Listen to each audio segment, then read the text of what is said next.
Hello po ma'am, magandang araw po kay ma'am Lilia Briones. Okay, so shoutout po sa iyo ma'am. So ito po yung ating sewing machine na in-order nyo po sa ating shop sa may TikTok seller shop. Okay, so ito po yung kasama niyang transformer po ma'am. Ayan po siya. Ito pong transformer natin, ito pong outlet niya, doon po natin ito isasaksak sa ating outlet po ma'am. At yung wire po ng ating sewing machine, dito po natin isasaksak sa saksakan ng ating sewing machine. So ito po siya ma'am, ayan. Okay. Pag napanood niyo po ito ma'am sa ating YouTube channel, paki-subscribe po ma'am. At ito naman po, dito naman po sa likod, may saksakan po dito sa gilid. At doon po natin isasaksak itong wire ng ating sewing machine. Okay? So wag na wag po natin siya ide-direkta kasi bawal po siya ma'am. Kaya may libre po siyang transformer po ma'am. Okay, so ito na po siya ma'am. Ayan. I-on ko lang po siya para magkaroon ng ilaw. Ayan po siya ma'am. Okay? So maglalagay po tayo ng sinulid. So ito po yung sinulid natin ma'am. Ayan. Ito po yung gagawin kong sample po ma'am. Or kukuha na lang po ako ng sinulid na white para makita nyo po kung paano po tayo maglalagay ng sinulid sa itaas papunta sa karayom. So ito po siya ma'am yung sinulid natin ma'am. Ito po yung gagawin natin thread guide para meron po kayong masundan na sinulid kung paano. So ilalagay ko po siya dito ma'am. Ayan. Then ilalak po natin siya. Ito po yung lock niya sa sinulid. So ayan po siya ma'am. Pag maglalagay po kayo ng sinulid po ma'am, kailangan nakataas po yung pressure foot. Ayan po siya. Tinataas ko po siya para mas maipit po yung sinulid natin ma'am. Ayan. Then may mga number naman po kayong susundan once na kailangan nyo po malaman kung paano po yung paglalagay ng sinulid. Number 1, then number 2, number 3 pataas daw, then number 4 yung hook doon, then number 4 yun, then number 5 papunta na po sa needle. At kung gusto nyo po makita yung automatic shooter thread niya, pwede nyo po aralin pag natanggap nyo po itong sewing machine natin, ma'am. So, ayan. Pag nakakita po kayo ng bilog dun sa likod, pwede nyo na po siya kunin, ma'am. Or pwede nyo rin po, ma'am, gamitin yung manual thread, okay? So, ikaw na magsusuot sa butas ng karayom. Then, itataas po natin yan, ma'am. Then, kukunin natin yung sababing para makita nyo po siya. So, ayan, may kasama po siyang screwdriver para makuha nyo po yung bobbing natin, ma'am. So, ito po yung takip niya dyan. Then ito po siya ma'am. Okay? So ito po, yung bobbing natin na may sinulid. Pag magpupundo po kayo ng sinulid ma'am, ayun po siya, mayroon po siyang thread guide doon. Ilalagay nyo lang po ito at itutulak nyo po dito. Then pipindutin nyo po siya para tumakbo po siya ma'am. So ayan. Di kaya mag-pin na lang po kayo kung sakaling mayroon po kayong mga concern or may katanungan sa sewing machine natin. So ayan po yung bobbing natin. Then may maliit po na hiwa dyan. Isasabit natin yung sinulid natin ng galing sa bobbing. So, ganyan lang po siya, ma'am. Okay? Then, pagkatapos po niyan, ma'am, is ipapakain natin sa kanya. So, paano po? Hawakan po natin yung sinulid natin ng galing sa karayom at ikutin natin yung bilog na hand wheel. Ang ikot po, bawal po ganun po, ma'am. Dapat pabante po siya. Pababa dito sa baba. Okay? So, ayan. Wag po sa likod. So, ayun po silang dalawa. Yung sinulid natin na pink at saka white. So, ayan. Ngayon, naging dalawa na po yung sinulid natin at ating ipapasok doon sa likod. Yung dalawang sinulid. So, ayan din. Isasarado po natin yan, ma'am.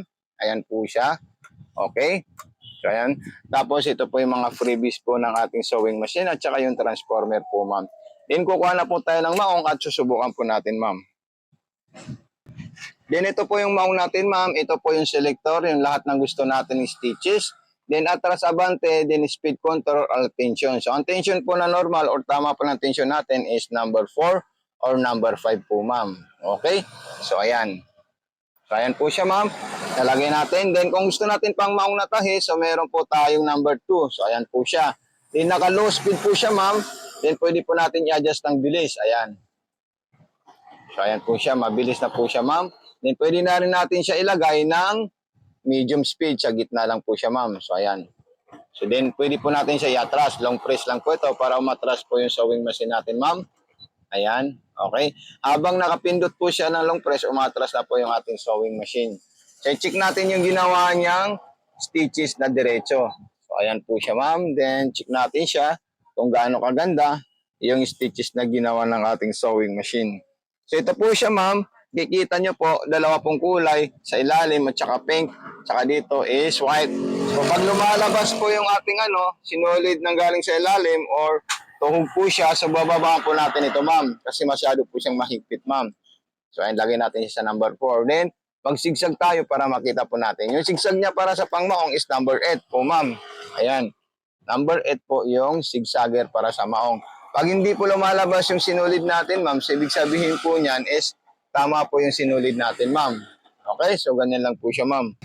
Okay po, ma'am. So ito na po yung ating sewing machine. Napaka-perfect po ng stitches design ng ating sewing machine. So ito, yung maong na po na dalawang patong po, ma'am. Okay? Tapos, kung makapal po siya, ma'am, at siya may bundok, manual yun na po. Ang ibig sabihin ng manual, pag makapal siya na hindi niya maakyat yung tela kasi may hump po yung natin. So, kailangan po natin siya i-manual, ma'am. Wag po natin siya hayaan doon para hindi po tayo maputulan ng karayom. Okay? So, mga iba't ibang klaseng design ng ating sewing machine. So, subukan po natin yan lahat po, ma'am. Para po meron po kayong makita dito sa sewing machine, sample ng mga stitches ng ating sewing machine. So, ayan yung pang-aging niya. Number 5. Then, meron din po siyang double stitch na 4 at saka 6. So, napakaganda po siya gamitin, ma'am. Okay? So, ayan po siya.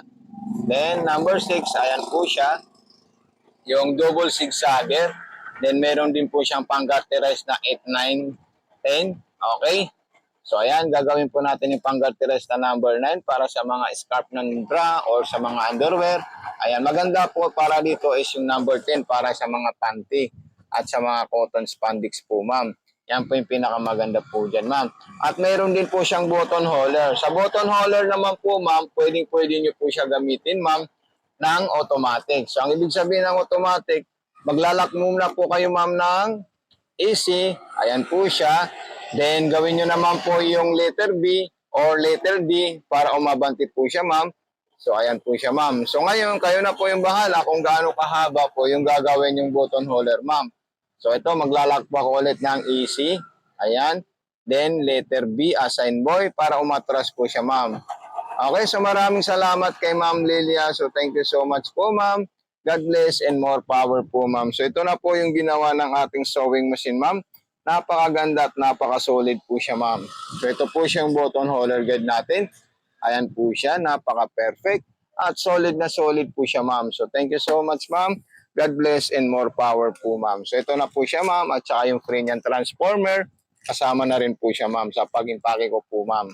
Okay? So, God bless po, ma'am, and happy showing po, ma'am. Maraming salamat and God bless.